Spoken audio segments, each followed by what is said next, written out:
disaksikan di depan Presiden Republik Indonesia. Alhamdulillah resmi tepat di hari ini, walaupun statusnya sebagai tersangka di kasus pembunuhan Brigadir Yosua, Baradae layak dapatkan penghargaan besar ini karena sudah berani membongkar kejahatan keluarga besar Ferdi Sambo sampai ke akar-akarnya. Namun sebelum lanjut ke pokok pembahasannya, alangkah baiknya jika kalian subscribe channel ini terlebih dahulu agar kalian tidak ketinggalan berita terbaru seputar berita kasus Ferdi Sambo di setiap harinya. Dan oke, kalau sudah subscribe, saya ucapkan banyak terima kasih atas bantuan kalian semua. Semoga sehat selalu dan diberikan rezeki yang melimpah. Oke, kita langsung saja ke pokok pembahasannya. Lembaga Perlindungan Saksi dan Korban yaitu LPSK meminta agar jaksa penuntut umum merevisi tuntutan terdakwa Richard Eliezer karena statusnya sebagai jus kolaborator dan sudah berani membongkar kasus kejahatan ini. Menurut Wakil Ketua LPSK yaitu Edwin Partogi, tuntutan Baradae berimbas pada kesadaran pelaku untuk membantu pengungkapan kasus kejahatan lewat upaya jus kolaborator. LPSK sendiri berpedoman mestinya tuntutan Baradae sebagai jus kolaborator lebih rendah dibanding tuntutan ke terdakwa lainnya seperti Ferdi Sambo, Putri Chandrawati, Ricky Rizal, dan Kuat Ma'ruf. Untuk itu, Edwin meminta agar jaksa mengubah tuntutan Baradae menjadi yang paling rendah di antara terdakwa lainnya dalam kasus pembunuhan berencana terhadap Brigadir Nofriansah Yosua Huta Barat yang sudah diatur dalam Undang-Undang Nomor 31 Tahun 2014 Pasal 10A Ayat 3 dan 4, yaitu paling rendah di antara terdakwa lainnya, kata Edwin kembali. Edwin juga mengungkapkan pihaknya merasa khawatir apabila Eliezer terdakwa lainnya yakni Putri Chandrawati, Kuat Ma'ruf, dan Ricky Rizal.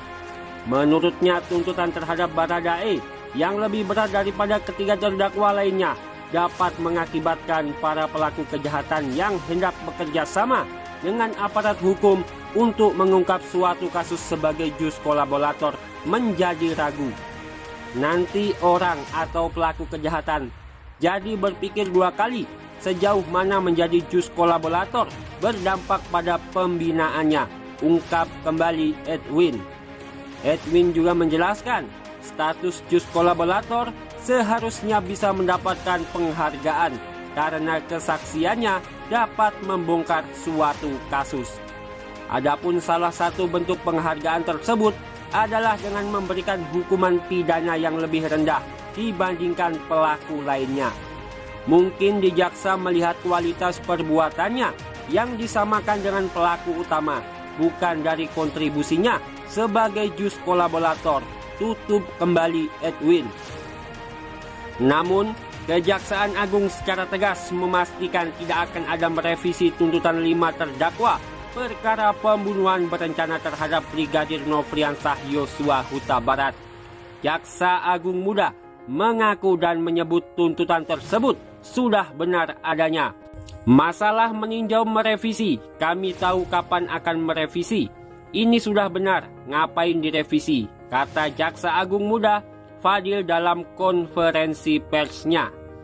Dan diberitakan sebelumnya, tim jaksa penuntut umum penuntut Richard Eliezer atau Baradae dengan hukuman pidana 12 tahun penjara. Tuntutan tersebut lebih berat apabila dibandingkan dengan tuntutan jaksa kepada 3 terdakwa lainnya, yakni Putri Chandrawati, Ricky Rizal, dan Kuat Ma'ruf. Ketiga terdakwa tersebut dituntut masing-masing 8 tahun penjara, sedangkan Ferdi Sambo dituntut penjara seumur hidup. Pihak jaksa menilai kelima terdakwa terbukti secara sah dan meyakinkan telah melanggar pasal 340, subsidiar pasal 338, JO pasal 55 ayat 1 ke-1 KUHP. Namun di sisi lain, pihak keluarga dari Baradae berharap majelis hakim berpikir kembali jika memberikan vonis kepada Baradae yang sudah membongkar kejahatan ini. Dan bagaimana menurut kalian? Silahkan tinggalkan komentar kalian semua di bawah. Dan sampai jumpa di video-video terbaru dari channel ini selanjutnya.